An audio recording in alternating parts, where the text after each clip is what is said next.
이번에 코나의 특징이 뭐냐면 옵션을 진짜 많이 선택할 수 있도록 이 엔트리급 차임에도 불구하고 거의 미들 레인지급에 해당하는 옵션을 선택할 수 있도록 해놨어요.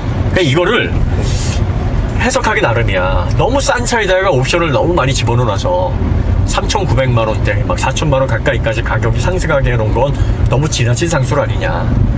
그러니까 입구 영업소를 통과하였습니다. 자꾸 사람들이 코나가 뭐 4,000만원 가까이 된다고 이런 로직을 하는 거예요. 근데 반대로 나는 작은 차가 좋아. 큰 차가 운전하기도 힘들고 도심에서 불편하고 나는 식구들도 많이 없는데 큰 차 싫어하시는 분은 옵션이 풍부해야 자신이 편안하게 탈 수 있을 텐데 맞아요.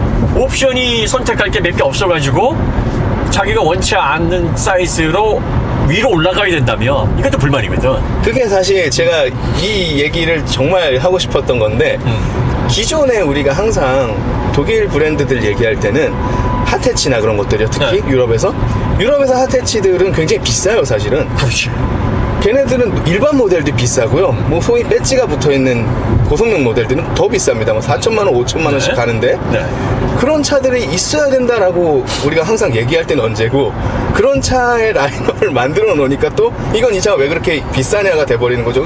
당연히 작은 차를 좋아하고 뭐 쿠페 스타일의 뭐 컴팩트한 그런 차를 좋아하는 사람도 있을 수 있고 이런 작은 SUV를 좋아하는 사람도 있을 수 있는데 거기서 선택권을 늘려주는 것 자체는 소비자한테 나쁠 게 하나도 없다고 생각을 하거든요. 안 사도 되잖아. 그러니까 안 사면 되는 거예요. 그리고 살 사람은 필요하다고. 그렇죠. 예를 들어서 저는 뭐 작은 차를 안 좋아하기 때문에 코나를 사실은 선택하지는 않아요. 왜냐하면 취향이 아니에요. 근데 만약에 제가 코나 같은 사이즈를 김도란 이런 사이즈 되게 좋아하시거든요. 그래서 아반떼를 그래서 사신 거고 제가 만약에 이걸 좋아한다 그러면 저는 편의 옵션이 다 있는 게 좋거든요. 그러면 엄시 엉따 다 있어야 되고 웬만한 거 다 있어요. 헤드업 디스플레이 있어요. 다 있어야 된다고. 그런데 없어. 선택을 못해.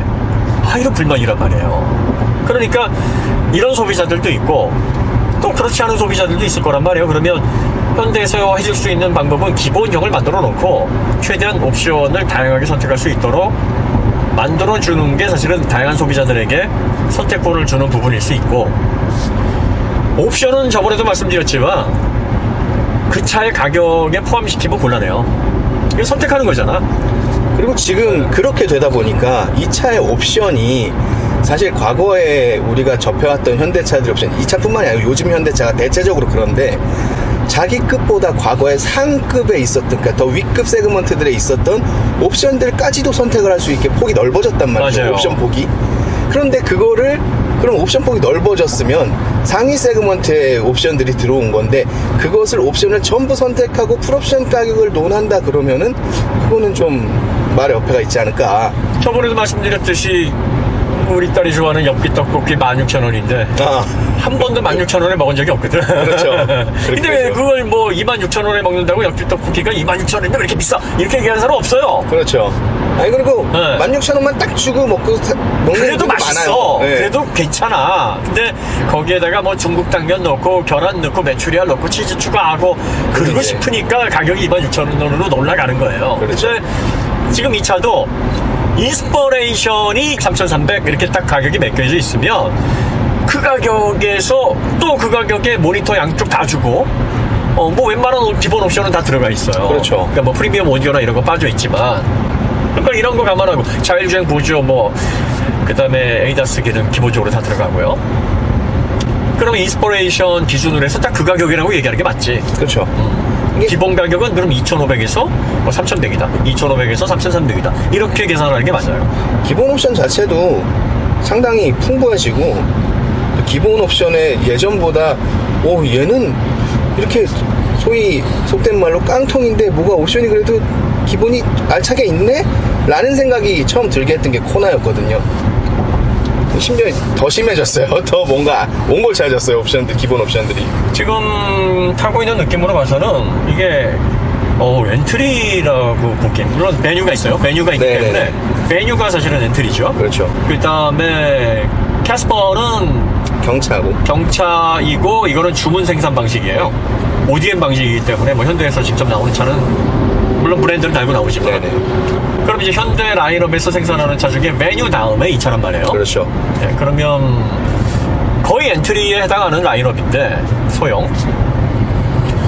지금 1년에서 느끼는 느낌은 준중형에 가깝고 뭐 중형까지는 아니더라도 네네. 뭐 기본형이나 기본 트림으로 만족하실 분이라면 뭐 그 가격에서 내가 엄한 짓을 했다 이런 생각은 좀 들지 않지 않을까.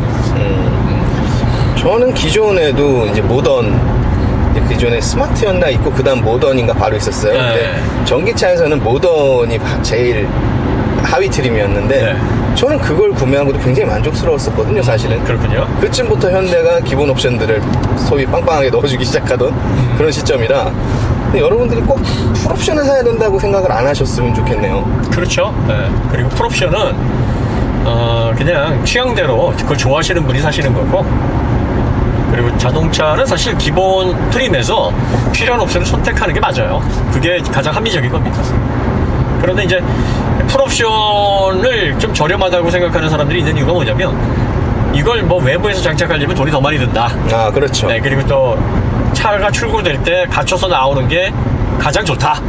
작업 시간도 잘 절약할 수 있고 차의 손상도 부가적으로 가지도 않고 뭐 이런 개념으로 선택할 때는 풀옵션이 합리적일 수 있으나 안 쓰는 걸 굳이 언젠간 쓸 것이다라고 생각하고 외부에서 이렇게 가져갈 필요는 없어요. 그렇죠. 네. 굳이 안 쓰는데 뭐하러. 1년에 한 몇 번이라도 써야.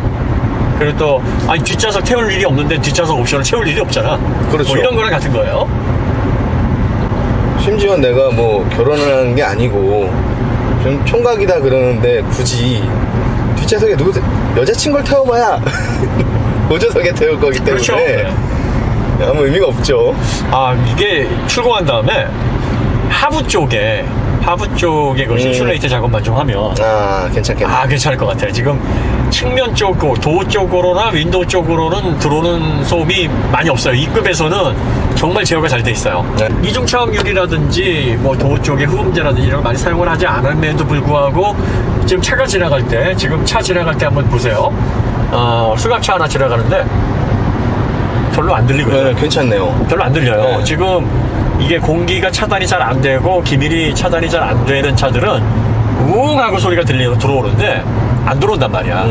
잘. 그러니까 이런 마감들이 잘 됐다라는 걸 보여주는 거예요.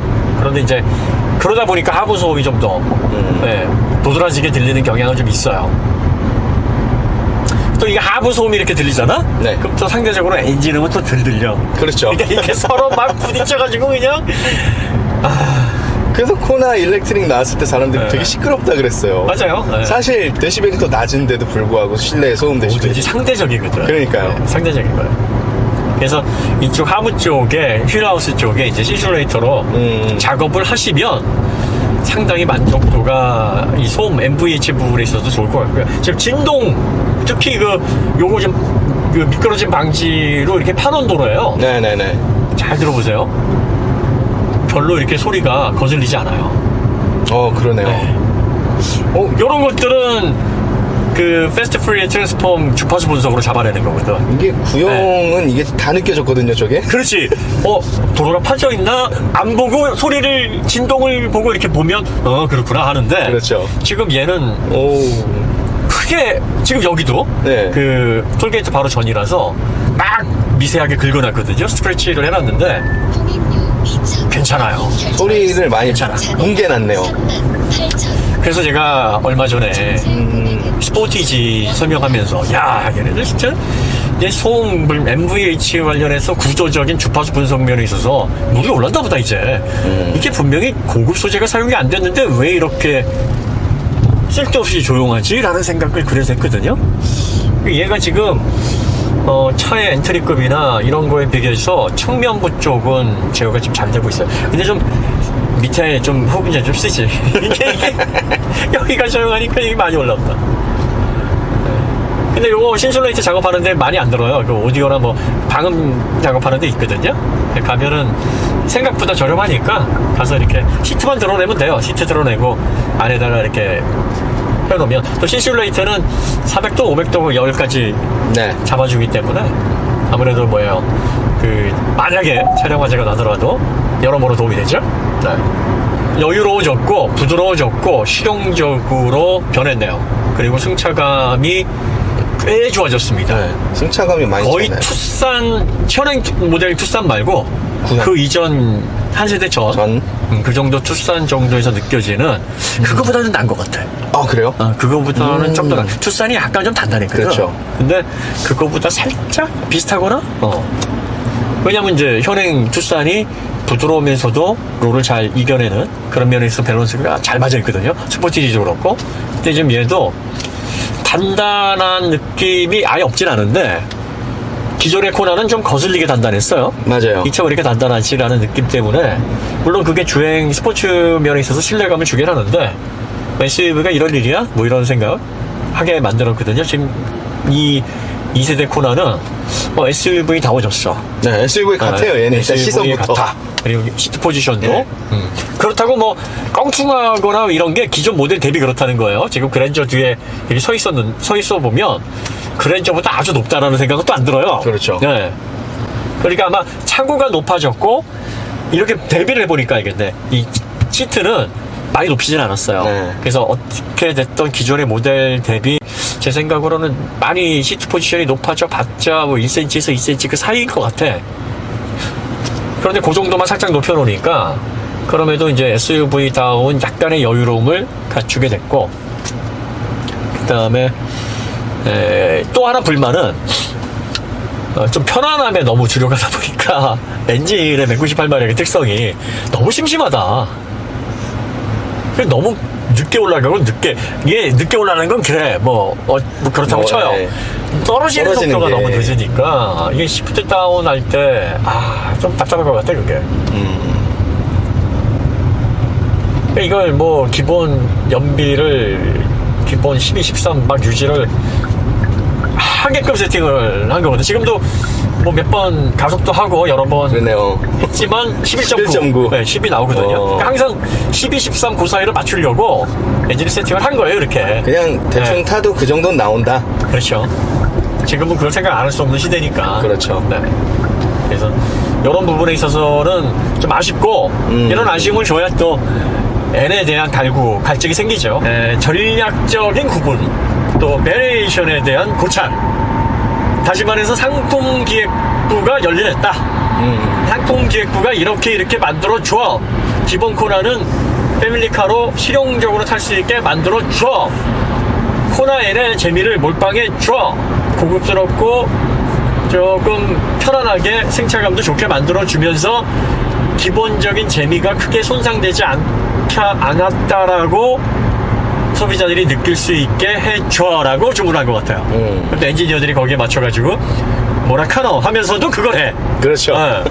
막 욕하면서도 해. 저것들 지들이 안 만든다고 이게 말이 돼 하면서 만들어놨는데 말이 돼. 상품이 그렇게 나와. 그것도 용이에요. 사실 그런 쪽에서 오더를 하는 내용들이 상반된 내용들이 많거든요. 그렇죠. 이게 편하면 스포츠성이 나올 수 없어요, 사실은. 그렇지. 근데 그거를 동시에 하라 그러거든, 항상. 이게 문제가. 그래야 고객이 산다고. 그렇죠. 고객 핑계를 내. 그래야 네. 고객님한테 칭찬받고. 그럼 뭐라고 할 수도 없어. 네. 고객이 그런 걸 원한다고 그리고 막 또 들이미니까. 뭐 유럽 올해차도 뽑히고 뭐도 뽑혀서 그렇죠. 보너스도 받고 막 그런 걸로 막 이렇게 고양이한테 깃털 흔들듯이 살랑살랑. 여기 그럼 이제 있다. 엔지니어들이 처음엔 하다가 그런가? 그러면서 이제 에이 하면서 해요. 그런데 상품기획부에 계신 분들은 결과를 보고 이렇게 할 거면서 뭘 그렇게 또 이런다? 이렇게 할 수 있으면서 그러니까. 뭐 그렇게 죽는 소리 했냐고. 그러면서 발전하는 거예요. 그러면서 좋아지는 거고. 하여튼 뭐 일선에 상품 기획하시고 또 개발하시고 엔지니어분들 수고 많으십니다. 이렇게 코나가 또 좋아졌네요. 그러니까요. 네, 그리고 250만원에 300만원 기본 가격에서 그렇게 올랐어요. 근데 왜 더 많이 오른 것처럼 느껴지냐면 고급 옵션들을 선택할 수 있는 선택지가 많아졌어요.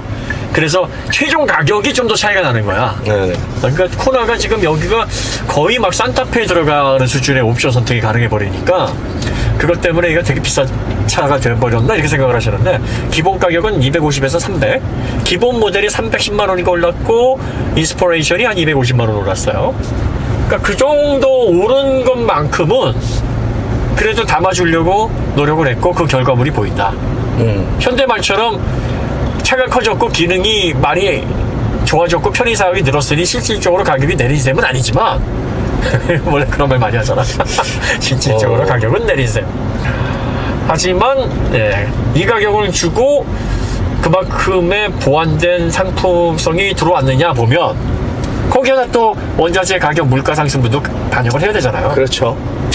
해보면 뭐 그냥 저냥 뭐 비슷한 것 같아요. 그렇죠. 뭐 기존의 코나나 이거나 얻은 만큼 내는 거 딱 그 그렇죠. 정도로 생각하시면 될 것 같아요. 싸진 거는 사실 좀 이게 제조사가 이렇게 좀 내세우듯이 하는 워딩이고. 그 다음에 여러분들이 이제 꼭 2세대 코나에서 기억하셔야 될 건 기존의 코나가 좀 불편했다, 딱딱했다, 단단했다, 조금 일상적인 영역의 SUV로 사용하기에 무리가 있었다라고 생각하시는 분이라면 2세대 코나를 한번 꼭 타보세요. 성격이 정말 많이 바뀌었습니다. 그리고 나는 정말 재밌어서 코나를 선택했어.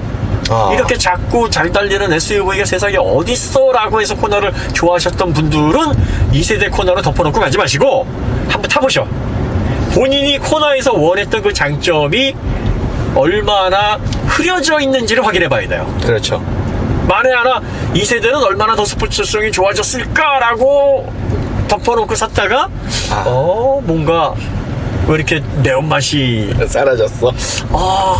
내가 이렇게 편한 SUV를 굳이 선택하려면 컴팩트 SUV로 안 가고 중형으로 가야 됐을 텐데 코나가 할 수도 있어요. 그렇죠. 요거 꼭 확인해 보셔야 돼요. 자, 그 다음에 요건 좀 이니셜 바이트가 조금 있네. 네, 이거는 뭐 요거는 왜 그러냐면 좀 있죠. 네. 그냥 보시면 그랜저보다 살짝 좀 강하진 않아요. 네. 한번 쳐볼게요. 강한 것 같은데? 좀 강하네. 자, 다시. 그렇게 강하지 않아. 그렇게 강하지 않아. 그냥 속도가 조금 나 있을 때 이렇게 탁 쳐보면 알거든. 살짝 앞에 스무스하게 그 커브는 있네요. 이게 전류 쪽이 롤을 받아내는 데 있어서 약간 캐파가 넓어졌어요. 이 롤이 조금 허용되고 부드러운 특성을 갖고 있잖아요. 그러면 이게 살짝 언더가 커졌을 거란 말이야. 언더가 커지면 이니셜 바이트가 좀 강하게 초반에 브레이크 담력이 좀 잘 먹는다는 느낌이 들어야 여성 운전자들, 초보 운전자들이 좀 안심을 해요. 왜냐면 그렇죠. 빠르게 제동이 먹고 있으니까 심리적으로 안정감을 주거든. 그러니까 그걸 빼놓을 수 없는 거예요. 아무래도 이 차 자체가 접근하는 연령대가 아무래도 좀 차를 접한 지 오래되지 않은 사람들이 주력으로 구매를 하게 되니까. 그렇죠. 그래서 이니셜 바이트는 좀 있다. 보시면은 그랜저하고 좀 반응이 다르죠? 익숙함의 영역을 계속 주려고 한 것 같아요. 근데 요게 이니셜 바이트가 살짝만 밟아도 있는 게 아니라 조금 이렇게 좀 들어가야 돼. 강하게 들어가야 돼. 초반에 약간 그래도 리니어하게 조절하려고 할 때의 그 불편감은 좀 덜해요. 어떤 경우에는 이게 조금만 눌러도 팍 먹는데 이게 조금만 눌러도 팍 먹는 수준은 아니에요. 가속방 시트 한번 넣어볼게요. 잘 넘어. 잘 넘네요. 지금 길이 얘가 무지하게 안 좋아. 아마 현대에서도 이 무지하게 안 좋은 길을 한번 가보세요. 뭐 이렇게 코스를 짠 것 같아요. 일부러 이런 것 같은데. 그래서 그 길을 갈 때도 승차감이 나쁘지 않아요. 물론 뭐 소형 SUV라는 여기 누르세요. 괜찮죠? 이거 무지하게 파여있는 부분인데 부드럽게 두둥하고 넘어가네요. 확실히 그랜저 G7 때도 그렇고 최근 들어서는 이런 세세한 세팅의 영역을 현대가 의도해서 결과물을 원하는 쪽으로 만들고 있다라는 게 느껴져요. 맞아요. 전엔 이런 걸 못했는데. 그러니까 레시피가 되게 다양해졌다. 차종에 맞게 자기만의 비법 소스, 비법 양념 뭐 이런 게 생긴 것 같아. 비법 소스 맞아요. 그 전에는 남의 거 베끼고 아니면 좀 사서 쓰고 그랬거든요. 근데 이제는 만들어서 대합해서 금고 안에 넣는 레시피가 있는 것 같아. 자기들만의. 그런 것 같아요. 이런 세팅의 영역들이 확실히 기술적으로 많이 올라온 그런 느낌이 납니다. 범프스탑이 확실히 이제 아주 스트로크가 긴 모델은 아니다라는 게 저쪽에서 이제 범프스탑이 딱 발생하는 시점이 일반 중형 SUV하고는 확실히 차이가 있죠. 그러니까 스트로크가 좀 상대적으로 짧은 소형 SUV이면서 얘 태색은 그래도 잘 달리기 위한 그런 그 기본적인 베이스를 갖추고 있는 모델인데 약간 성격을 부드럽게 만들었다 뭐 그 정도의 네. 느낌을 방금 범프스탑 고백에서 한번 툭 쳐지는 거지. 자, 그러면 여기서 일부 오토기어에 올라가는 내용은 여기까지고요. 네네. 그 다음은 이제 웨이쇼 채널에 올라갈 겁니다. 그리고 저희가 정식 시승기는 시승차를 받아서 자세한 부분 한번 또 분석을 해드리도록 하겠습니다. 일부 프리뷰 여기서 마치도록 하겠습니다. 고맙습니다.